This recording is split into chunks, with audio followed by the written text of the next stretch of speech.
história realmente começa aos 33 anos, quando ocorreu o acidente. Eu vim para os Estados Unidos aos 26 anos. Eu tinha poucos negócios. Ensinei artes marciais durante anos. Eu era um ser humano decente. Nunca infringi a lei. Mas quando se trata de materialismo e do oposto da espiritualidade, era onde minha mente e meu coração estavam na época. Então, eu estava realmente interessado em ganhar dinheiro. Lembro-me de que, aos 33 anos, eu trabalhava como agente penitenciário para o estado de Illinois, em uma prisão de segurança máxima. E para aqueles que não sabem, as prisões de segurança máxima são onde os piores dos piores estão sendo alojados. São pessoas que têm uma sentença mínima de 25 anos ou mais. Então, por que estou dizendo isso? Porque só para descrevê-lo, essas energias espirituais que observei por trás daquelas paredes eram algo de outro mundo. Mas, na época, eu não prestei atenção a isso. Eu estava tentando bloqueá-las porque queria ganhar dinheiro. Trabalhávamos em horários loucos, e estou falando de turnos de 14 horas. Eu estava trabalhando no turno da noite durante minhas horas extras. Não conseguia dormir muito bem quando chegava em casa, porque estava pensando na prisão e nas cenas que tinha visto lá. Portanto, eram energias muito, muito ruins que me impediam de dormir. Então, eu trabalhava em meu negócio como artista marcial, ia para casa, tomava banho, vestia meu uniforme e ia trabalhar na prisão, porque eu era novo, justo e não tinha senioridade. Fiquei lá por apenas 2 anos. Minhas folgas nunca eram nos fins de semana, mas eram às terças e quartas-feiras, e nos dias de folga não podiam obrigá-lo a fazer horas extras.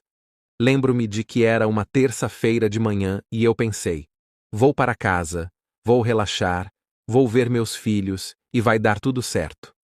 Ninguém vai me dar ordens. E eu estava muito animado. Chegou a manhã de terça-feira e lembro que o dia estava ensolarado. Era um dia agradável e eu não me sentia cansado. Na maioria dos dias, eu me sentiria muito, muito cansado.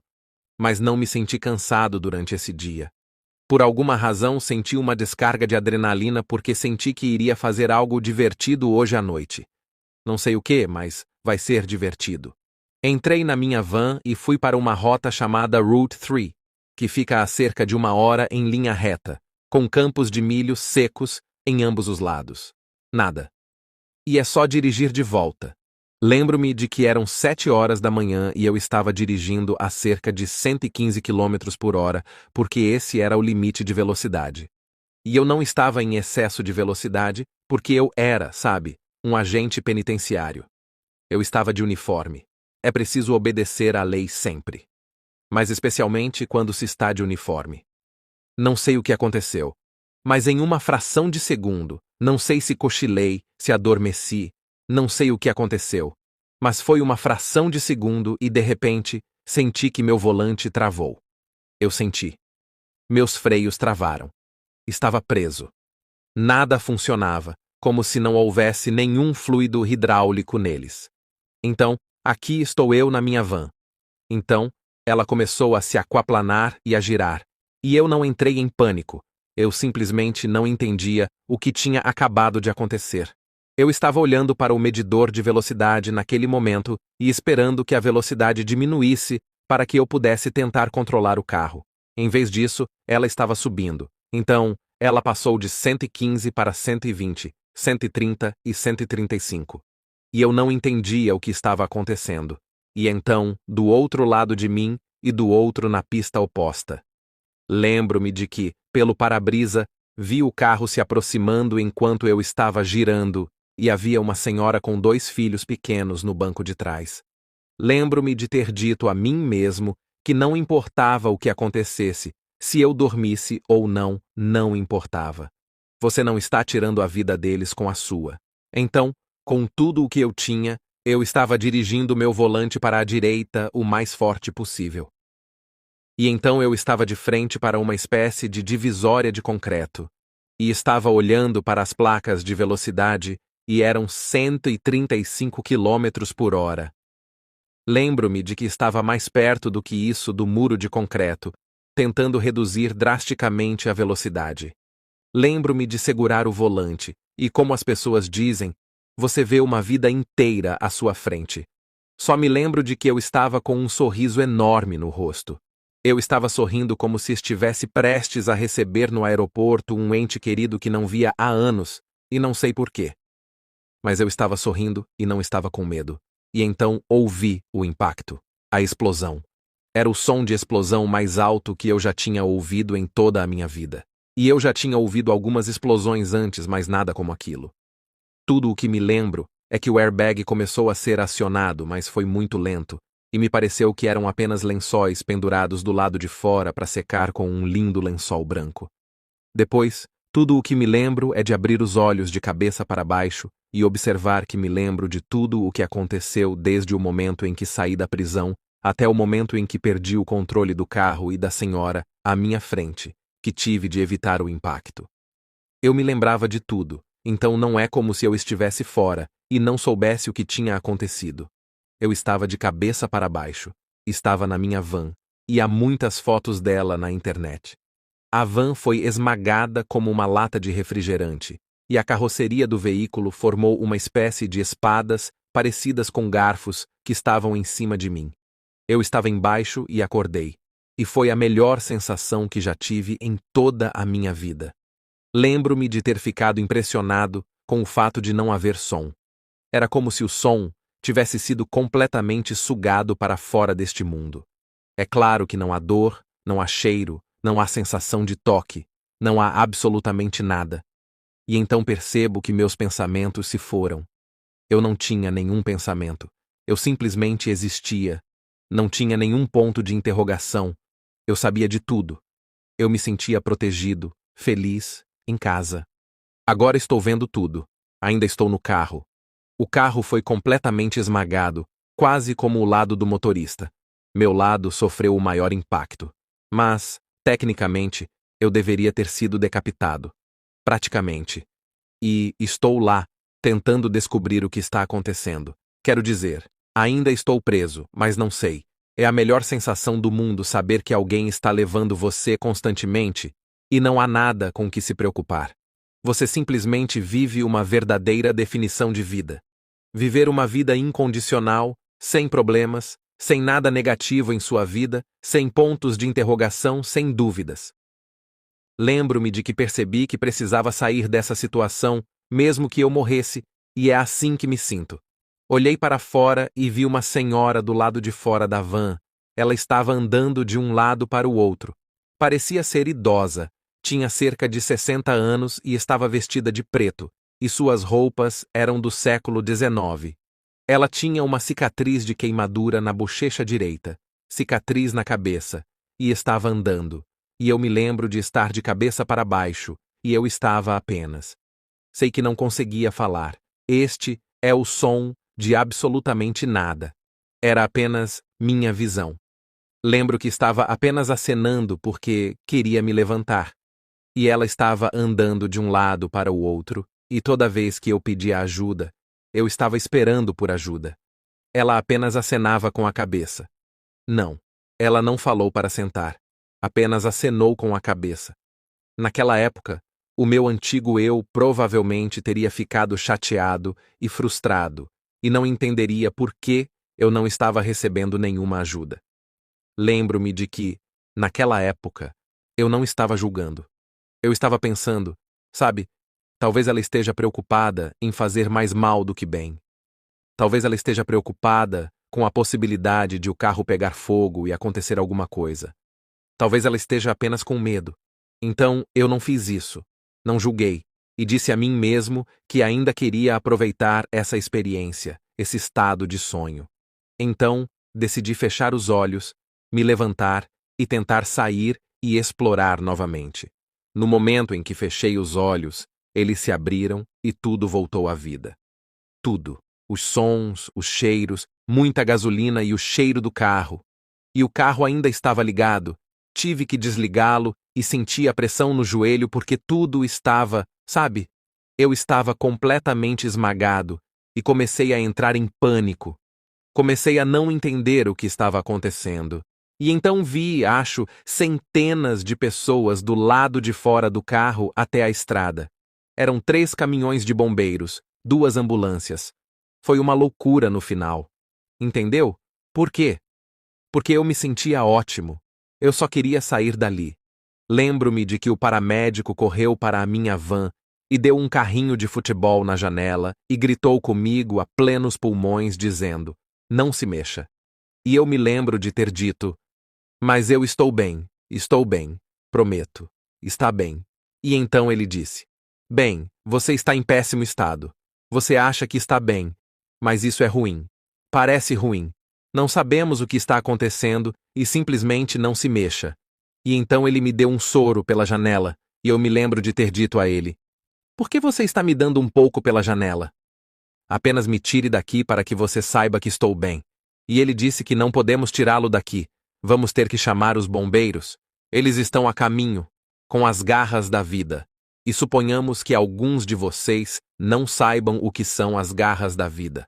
Nesse caso, trata-se de um maquinário hidráulico que deve destruir o veículo, e então os passageiros podem ser retirados. Eu só estava tentando dizer que estou bem. Ninguém estava me ouvindo. Então, decidi fechar os olhos, pensar sobre a experiência e tentar me conectar. Como se eu estivesse quase meditando sem saber o que era meditar. E foi maravilhoso porque aqui estou eu, fechando os olhos, meio que meditando. Ouço os bombeiros usando seus martelos e serras, e eles estão cortando o carro. Todos estavam gritando, e eu estava muito relaxado. Todos estão em um caos ao meu redor, e eu estou em paz. No momento em que eles me tiraram do carro, cortaram meu uniforme imediatamente com uma tesoura e um deles me deu uma injeção de morfina no estômago, sem sequer pedir minha permissão. Então senti que tudo estava queimando. Você pensava: o que você está fazendo? E eu continuava tentando dizer a eles que estava bem e que não conseguia nem ficar de pé.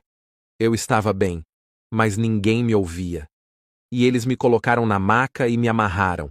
Eles disseram: "Você provavelmente tem muitas fraturas, hemorragias, danos cerebrais e tudo mais, por causa da aparência do carro. Porque o fato de eu ter batido no muro de concreto a 130 km/h mataria 95% das pessoas." E eu me lembro de ter entrado correndo. Então, decidi cooperar para que eles não pensassem que eu estava louco e, sei lá, me dessem um remédio. Então pensei: tudo bem, eu faço isso. Farei o que vocês quiserem que eu faça. Então, eles me levaram nessa, minha primeira vez em uma ambulância como essa. Havia uma de terapia intensiva, e eles foram muito rápidos. E as sirenes ficavam presas nos filmes. Lembro-me de que havia uma senhora xerife sentada na ambulância, e eu perguntei: "Posso lhe fazer uma pergunta, por favor?" E ela disse que era melhor não fazer agora, porque você estava em péssimo estado e fez o teste. Depois disso, farei meu relatório de qualquer forma. Lembro-me de ter insistido, realmente insisti, porque algo aconteceu comigo. E eu disse: "Senhora, eu insisto e, por favor, faça sua pergunta." E ela disse: "Bem, vá em frente." E eu me lembro de ter dito: "Não é ilegal um cidadão não ajudar e não ajudar um cidadão em perigo?" E ela disse: "Do que você está falando?" E eu disse: "Bem, há uma senhora ali. Quero dizer, eu estava preso e, antes de vocês chegarem, eu estava tentando sair, acenando, e vocês apenas balançaram a cabeça? Não. E isso não vai me ajudar." A senhora xerife disse que havia uma senhora idosa lá. Fomos os primeiros a chegar ao local. Você estava no meio de um campo sem ninguém ao seu redor. As pessoas da prisão chamaram a polícia, os vizinhos, e as pessoas estavam espalhadas por toda parte. E então me lembro de ter dito a mim mesmo: "Ok, isso está ficando interessante. É melhor eu não compartilhar isso com ninguém até que eu descubra." E esse foi o milagre número 1. Então cheguei ao hospital e, para aqueles que não sabem, em um hospital, você pode ir para a sala de emergência ou, às vezes, para a sala de trauma. A sala de trauma é para quando há acidentes graves ou transporte aéreo. Se você precisar salvar a vida de alguém imediatamente. Fui para lá e eles me examinaram da cabeça aos pés, em todos os lugares. Lembro-me de ficar ali parado e deixar que eles fizessem o que queriam. e fui para a cama, esperando o médico. Lembro que alguns amigos vieram visitar meus vizinhos. Eles souberam por outro amigo que eu estava lá, e o médico veio até mim e disse: Ouça, estou aqui há muitos anos. Nunca vi nada parecido com isso antes. E eu disse: Bem, do que está falando, doutor? O que o senhor encontrou? E ele disse: Bem, você não quebrou uma unha sequer. Não tem nem mesmo um hematoma. Você não tem nenhum tipo de inflamação. Nada mesmo. Como se você não estivesse envolvido em nenhum tipo de impacto. Ele estava realmente me perguntando se aquilo era sério. Lembro-me de mostrar a ele o arranhão que eu tinha aqui na mão. Esse arranhão não foi causado pelo acidente em si. Foi causado quando os bombeiros usaram as garras da vida. Eles estavam me puxando para fora do carro. Todos os óculos estavam quebrados, é claro, estilhaçados, e eles me puxaram rapidamente. Então, minha mão bateu em uma das janelas quebradas e tive um pequeno arranhão. Mas digo a vocês que um dia depois, eu estava no trabalho e me lembro de ter ido até o local onde o ferro velho levou meu carro porque queria comprar a bateria, pois precisava comprar outro carro. Eu precisava de uma bateria nova que tinha acabado de comprar para o carro envolvido em um acidente. Entrei lá e lembro que o proprietário veio até nós e nos deu os pêsames. Sinto muito por seu amigo. Um deles estava aqui e eu pensei: do que você está falando? É de mim. Quero minha bateria. E lembro que ele quase desmaiou. Ele disse: não é possível que você saia dessa sem nada. Na época, foi muito confuso e até divertido. Mas pouco tempo depois, um mês depois de começar a ter visões e anotações, eu era tão cético no início. Isso era tão íntimo. Naquela época, eu zombava de qualquer coisa espiritual. Eu gostaria de ser tão contra isso. E eu era muito cético. Mas continuei a ter essas visões, essas mensagens clarividentes. E tudo era como eu lhe disse no início. É como se você descobrisse que foi concebido quando tem o momento do acidente, sua experiência de quase morte, quando atravessa para o outro lado, o que no meu caso acredito que ele foi. E você sabe, você tem um elevador, e você tem o andar entre os andares, que não é nada. Portanto, acho que eu estava lá e não tinha atravessado totalmente. É por isso que não saí do carro, espiritualmente falando. Mas eu estava sentindo a experiência da alma 100%. Lembro-me de que a vida estava me jogando como uma boneca de pano de um lado para o outro, de um lugar para o outro. E tudo em minha vida, de relacionamentos a empregos e pessoas que eu criei. E tudo isso com tantos desafios que deveriam quase destruir uma pessoa. Só mais tarde percebemos que isso é o que as pessoas chamam de desafios. Eu chamo de lições. Essas são as verdadeiras lições quando realmente enfrentamos a provação para a qual estamos aqui, como parte de um soldado necessitado, e a superamos, e pelo menos nos rendemos a ela, a entendemos.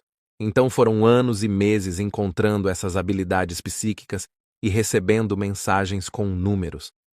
Não me assustava, mas era como se eu continuasse fazendo a conexão com o acidente e começasse a aceitá-lo. Mas foi muito difícil. Quando você está realmente despertando espiritualmente depois de algo assim, isso equivale a chegar ao estágio do parto, o parto em si, as contrações, a dor, os gritos. Você sabe, é como chocar de um ovo. Simplesmente. E todo despertar, mesmo que seja na natureza, nos animais ou nas pessoas, quando chocamos ou quando estamos nascendo, é um despertar lento. É algo muito intenso. E foi isso que aconteceu. Desde então, passaram-se 7 anos, e no final do 7º ano, consegui me unir à minha chama gêmea, o quebra-cabeça que faltava em minha vida, para completar o despertar espiritual. Não se trata necessariamente de se livrar do ego, mas de aprender a conviver com ele e equilibrá-lo. Assim, você sempre terá sua alma acima do ego, e não o contrário. Por causa disso, a consciência e o conhecimento ainda são herdados ou transmitidos a mim diariamente. E pelo fato de eu ajudar as pessoas todos os dias, aprendo a viver a vida pelo espírito e a vida de uma alma. E como uma alma? E muitas pessoas me perguntam: você precisa ter uma EQM para acordar? Absolutamente não. Você pode acordar em um piscar de olhos, se alguém sorrir para você, se você tiver um filho, se apaixonar, se conectar, entrar em contato com sua alma. Então, sim. E essa é a minha história. E desde então, nos últimos 2 anos, tenho ajudado diariamente pessoas de todo o mundo. Tudo começou quando eu tinha 28 anos. Eu estava trabalhando para o governo na época e estava sempre viajando. Por isso estava tendo problemas com meu casamento, pois eu nunca tinha tempo para a família. E nunca fui muito religioso. Eu pensava que a vida era apenas sobre mim e sobre ter sucesso no mundo dos negócios. Bem, num fim de semana tinha voltado. Era Natal e eu estava passando o feriado em família. Decidimos ir esquiar e fomos para Park City, em Utah. E que bela experiência foi essa! Lindo dia! Por volta das 11 horas, uma senhora estava descendo a pista de esqui e esbarrou em nosso grupo na fila do elevador. Bem, nós a ajudamos a se levantar. Ela voltou aos trilhos e entrou na fila. Eu passei o resto do dia esquiando, sem saber o que tinha acontecido comigo, ou sentindo alguma dor ou algo assim, porque estava muito frio lá fora. Bem, no final da tarde voltamos para o carro, mas quando tirei a luva, meu polegar esquerdo estava pendurado diretamente para baixo. Não estava doendo na hora, porque eu ainda estava lá fora, no frio, mas assim que entrei no carro, a dor foi piorando e piorando. Então, ligamos de Park City para o centro da cidade e falamos com minha esposa. Ela marcou uma consulta para me levar ao hospital o mais rápido possível. Dirigimos todo o caminho até o hospital e o cirurgião estava lá. Eles me levaram às pressas para a sala de cirurgia o mais rápido que puderam, porque meu polegar estava deslocado e a única coisa que segurava o meu polegar era a pele que estava pendurada. Então o que eles fizeram foi colocar um torniquete no meu braço.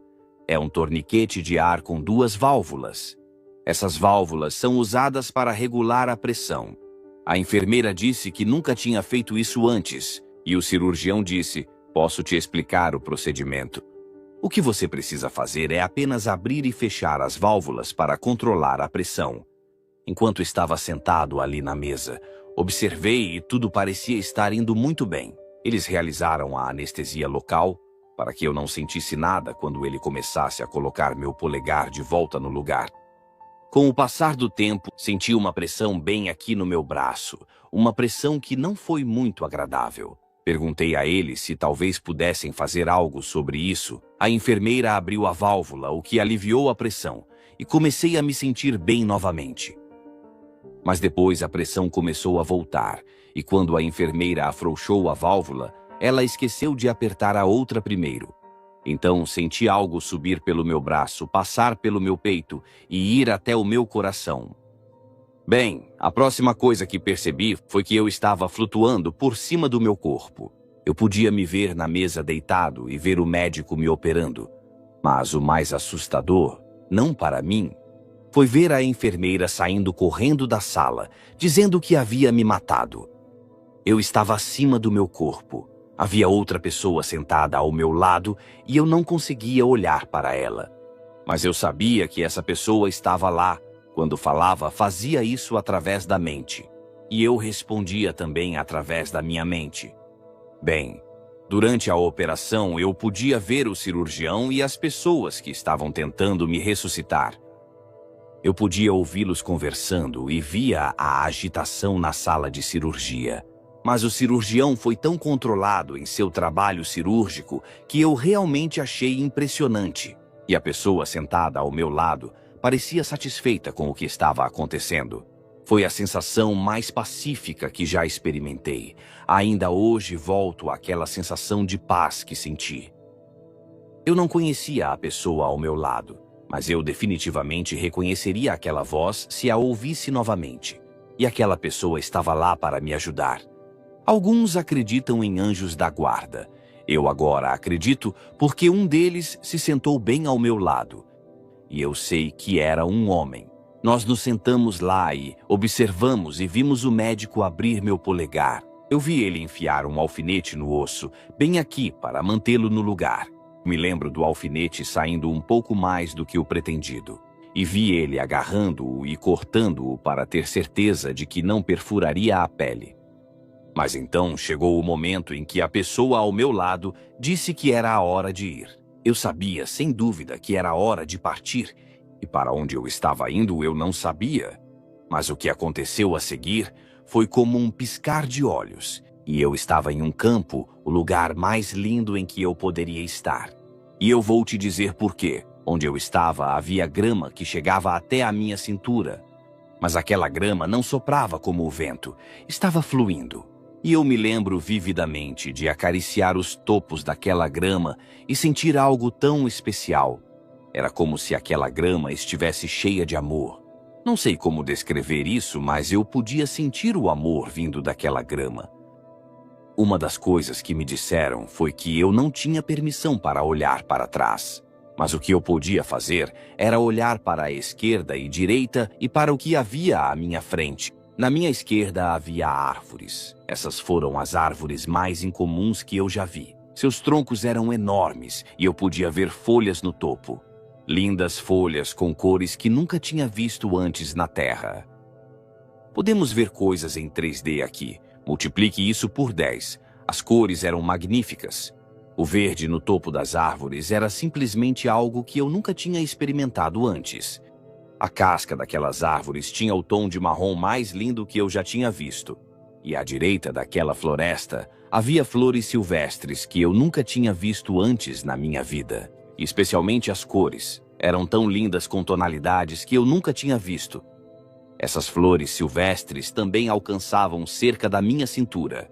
Eu nunca havia experimentado esse amor que vinha das flores, das plantas, das árvores. Mas eu senti como se tudo estivesse vivo, mas vivo de amor, e isso me trouxe muita paz. Quando as pessoas me pedem para descrever as cores, eu digo que elas são indescritíveis. Eu fiquei lá parado, me perguntando onde eu tinha ido parar e o que estava fazendo lá. Eu sabia que, por não ter permissão para olhar para trás, eu deveria estar morto. Não havia medo. Nenhum medo. Era quase como se sua mãe colocasse o braço em volta de você e apenas enviasse amor. Diante de mim havia uma nuvem e foi definitivamente muito diferente porque a nuvem não estava muito longe. Sua cor era branca perolada, muito pura, e era brilhante, extremamente brilhante. O que aconteceu a seguir? Bem, algo que acho realmente muito difícil de falar.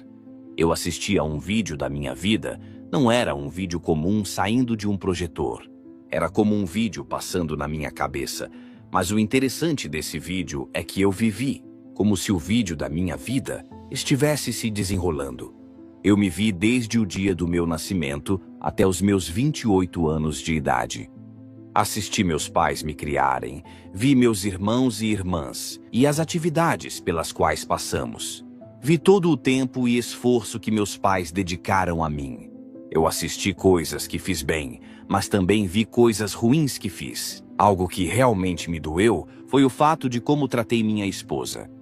Não fui muito bom com ela, era tudo sobre mim, nada sobre minha família ou minha esposa. Tudo girava em torno de mim e de como eu poderia progredir, quanto dinheiro eu poderia acumular. Então percebi que o que eu estava fazendo não estava certo. Não foi realmente a melhor coisa que assisti, mas foi algo real. Foi uma experiência que mudou minha vida, porque como empresário, você sempre quer mais. E muitas das vezes você passa por cima dos outros e não é assim que deveria ser. E isso ficou tão vivo na minha mente que eu percebi que poderia ter feito melhor, mas não fiz. Quando o vídeo acabou e eu tinha revisado tudo o que tinha feito, não havia com quem conversar, ninguém para me desculpar. Foi o que foi e eu apenas aceitei o fato de que isso tinha acontecido. Por fim, fiquei ali sentado por um tempo e percebi que a pessoa à minha esquerda não estava mais lá e eu estava sozinho. Eu sabia que minha vida havia acabado e que não poderia olhar para trás. Então ouvi uma voz na minha cabeça me dizendo: Siga em frente. E então eu andei em frente, sabendo que tudo o que estava prestes a acontecer era real e que eu estava dando o próximo passo na minha vida, embora não fosse aqui na Terra. Bem, cheguei perto da nuvem e apenas esta parte de um braço veio através da nuvem. E eu não vi nenhum rosto ou corpo, o que eu vi foi apenas um braço. E o que havia de único nisso, antes de continuar, é que não vi nenhuma cor. Tudo o que vi foi algo puro. Não era branco, não era marrom, nem era preto. Aquele braço parecia tão puro que a cor não importava. Então o que aconteceu foi que olhei para as mãos dele e aquelas mãos eram maiores que as minhas. Eu me estendi para aquela mão que estava passando pela nuvem e de repente aquele braço se retirou e disse: "Ainda não é a sua hora. Você tem mais coisas para fazer." Nunca me esquecerei disso porque foi palavra por palavra. E eu não vi mais aquela mão e nem ouvi outra voz novamente. A próxima coisa que me lembro é de estar de volta ao meu corpo, deitado na mesa enquanto me tiravam da sala de cirurgia. Uma guerra estava acontecendo no meu corpo, porque eu não queria voltar. O que eu tinha visto lá foi um amor que nunca havia sentido antes e nunca havia compartilhado com outras pessoas. Bem, eles me levaram para o corredor onde minha esposa estava sentada, e o médico foi até ela e disse: "Ele vai ficar bem. Trouxemos ele de volta." E naquele momento, minha esposa, Connie, ficou apavorada. Afinal, ela não sabia nada sobre o que estava acontecendo. Havia um documento no meu peito, uma certidão de óbito, e dizia que eu havia morrido por 20 minutos. Mas o tempo que estive morto não tinha significado lá. Eu não saberia dizer quanto tempo fiquei lá assistindo ao vídeo sobre mim mesmo, mas sei que o que aconteceu foi real. Eu esperei muito tempo para contar essa história, e sou muito grato ao meu Pai Celestial por me ter guardado para este momento da minha vida, para poder compartilhar essa história, porque o que aconteceu foi muito real para mim. É algo que tento reviver todos os dias. Poder compartilhar isso com alguém faz tudo valer muito a pena, vale a pena. Obrigado. Muito obrigado.